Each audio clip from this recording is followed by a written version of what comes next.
पूरे सफर में न तो उनका कोई मुकाम दिखाई देता है, न कोई ठिकाना दिखाई देता है, और न ही कोई पहचान दिखाई देती है। मान न मान मैं तेरा मेहमान, हमारे साथ भगवंत मान। सुच्चा सिंह कह रहे हैं उनको फंसाया जा रहा है, और लोग ये कह रहे हैं कि आप हैं जो उनको फंसाने की कोशिश में लगे हुए हैं। आप चाहते हैं कि वो पार्टी से हटें तो आपका रास्ता और साफ हो। ये कहना कि टिकटें यहाँ बिकती हैं बिल्कुल बेबुनियाद बात है। और जब ऐसा कुछ वीडियो सामने कुछ स्टिंग आया तो इमीडिएटली आम आदमी पार्टी ने सुच्चा सिंह छोटेपुर को तुरंत प्रभाव से उनको कन्वीनरशिप से हटाकर जांच समिति बनाई।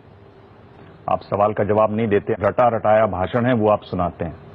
मैं आपसे पूछ रहा हूं कि क्या आप उस वीडियो में शामिल थे जो उनका स्टिंग हुआ? क्या उसमें आपका हाथ था जैसे आरोप हैं?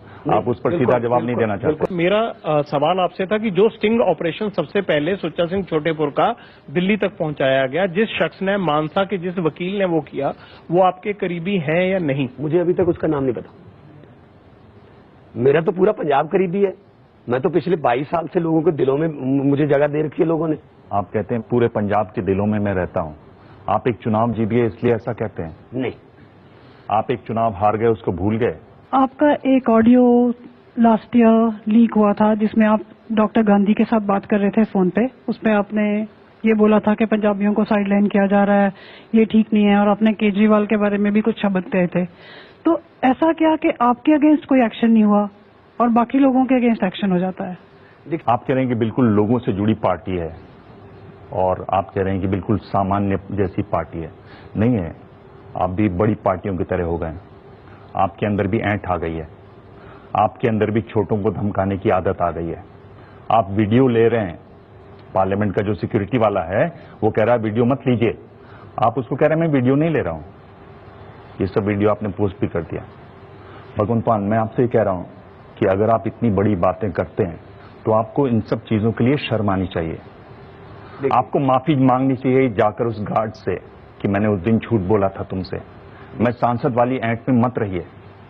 बिल्कुल ऐसा कोई अहंकार हमारी पार्टी में नहीं है। आपने उसको बोला कि मैं वीडियो नहीं ले रहा हूं, क्या ये बात झूठी है? मुझे इस बात का बिल्कुल नहीं पता चला कि किसी ने मुझे ये कहा। अगर उनको लगता है कि मैंने कुछ गलत कर दिया, मैंने लिखती माफी देवांग मांगी थी। आज आप बता रहे हैं कि नहीं मैंने कोई गलत नहीं किया। आपकी माफी की लिखी हुई चिट्ठी सही थी या आज जो आप बोल रहे हैं वो सही? मान, आप कह रहे हैं कि मुझे सुनाई नहीं दिया कि मुझे किसी ने रोका। हाँ, उस वक्त मैं खुद लाइव बोल रहा था। सुन लीजिए, सवाल लाइव बोल रहा था। मैं जान रहा हूं कि आपको सवाल चुभेगा, पर सुन लीजिए। कोई बात नहीं, करिए। क्योंकि इस शो में सवाल सुना जाता है, जवाब का भी मौका दिया जाता है। आपने कहा कि मैं नहीं ले रहा हूं, आपने बिना सुने हुए उसको जवाब दे दिया। जो सिक्योरिटी वाला था उसको आपने जवाब भी दे दिया। लोग देखेंगे तो समझेंगे कि आप झूठ बोल रहे हैं, क्योंकि अगर आपको नहीं सुनाई दे रहा था तो आप जवाब नहीं देते। दूसरी बात, आप स्पीकर के सामने जाकर माफीनामा लिख कर देते हैं, और आज आप बाहर निकलकर कह रहे हैं कि नहीं नहीं मैंने गलत किया। तीसरी बात, अगर आप इतने नादान हैं, आपको कानून नहीं मालूम है, इस्तीफा दे दीजिए ना। लोगों को क्यों बेवकूफ बनाते हैं? घर बैठिए ना, सीख जाइए पूरे कानून, फिर यहां पर बैठिए, फिर संसद में जाइए। अगर आपको कायदे कानून मालूम नहीं है, इसका मतलब आपकी कोई जिम्मेदारी नहीं समझते हैं लोगों के प्रति। आप नहीं कह सकते कि मुझे मालूम नहीं थे। आप पर भरोसा कैसे करें? मुझे कहा गया नहीं आना, इसका मतलब कहीं ना कहीं मुझे संसद से जाने से रोका जा रहा है, क्योंकि मैं आम लोगों के सवाल उठाता हूं। दर्शक देख रहे हैं कि लगातार आप सवालों के सीधे जवाब नहीं देना चाहते। सीधे जवाब दे रहा हूं। मैं नहीं लूंगा वाली बात आपने सिक्योरिटी वाले को बिना सुने कह दी। आपने जो माफीनामा लिख के दिया वो बिना सोचे अपनी सहूलियत के लिख के दे दिया। अब आप बात से पलट रहे हैं। अगर आपने एक बार माफी मांग दी है, ईमानदारी आपकी इस बात में होती है, आप कान पकड़ते कहते मैंने माफी मांग ली उस चीज के लिए, दिवांग जी इस पर सवाल मत पूछिए, तब मैं मानता कि आप वाकई में शर्मिंदा है अपने काम पर, आपको मालूम नहीं था, आपने माफी मांगी। नहीं, आप अपना बचाव कर रहे हैं लगातार, आप फिर बचाव करेंगे। बोलिए। तो मैं जवाब तो दूंगा ना, मुझे अपना पक्ष रखने का मौका मिला, मैंने रखा। पर मैं एक दूसरे मुद्दे पर आता हूं। जब ये मामला उछला तो आपकी सीट है 495, 496 में आपके साथ एक बैठते हैं आप की सीट पर लोकसभा में। उन्होंने कहा कि इनको यहां से हटाइए, ये यहां पर आते हैं शराब पीकर आते हैं। स्पीकर को उन्होंने चिट्ठी लिखी, आप उनका बयान सुनिए। उन्होंने कहा कि इनको हटाइए। ये बात सही है कि नहीं? उन्होंने अच्छी चिट्ठी लिखी कि नहीं लिखी? देखिए, चिट्ठी लिखने से आप क्या शराब मैं पीकर अगर दोषी हो गया? लोकसभा में जाते हैं तो उससे अच्छा आप इस्तीफा दे दीजिए, जो मैं आपको पहले बोल रहा हूँ। आपको मैंने ये कहा है कि मेरा डिवीजन नंबर 495 है और डिवीजन नंबर 496 जो है वो भगवंत मान ने लिखा भी नहीं, उनका नाम भी नहीं लिखा।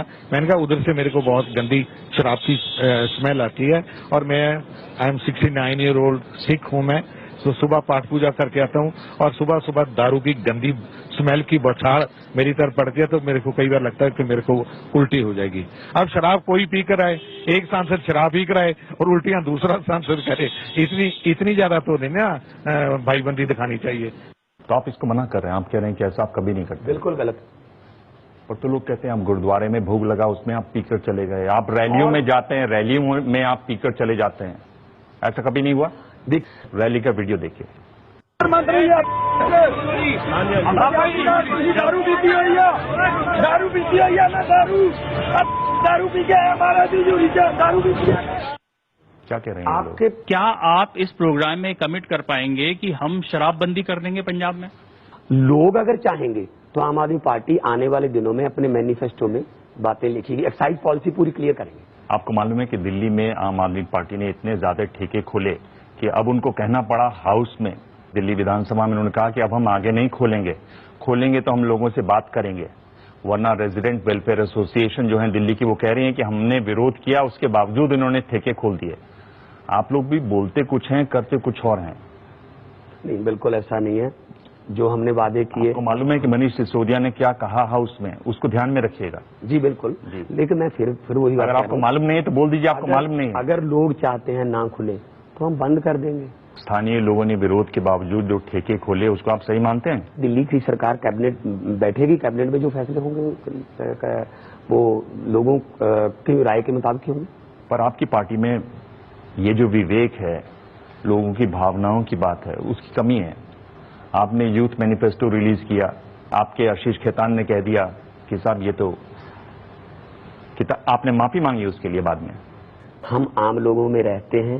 मैं पूछ रहा हूं आपको किस तरीके से आप मैनिफेस्टो को गुरु ग्रंथ साहिब के बराबर कर देते हैं। आप कह रहे हैं नहीं आम लोग ऐसे ही करते हैं। क्या आम लोग ऐसे करते हैं पंजाब में? छोटेपुर की बात करें तो वो उन्होंने माना है कि मैं 2.5 साल से पैसे ले रहा था बिकॉज मुझे आम आदमी ने एक चाय के कप के लिए पैसे नहीं दिए। तो पार्टी 2.5 साल से सो रही थी, तब उनका स्टिंग क्यों नहीं हुआ? अभी इलेक्शन के पास आने पे उनका स्टिंग क्यों हो रहा है?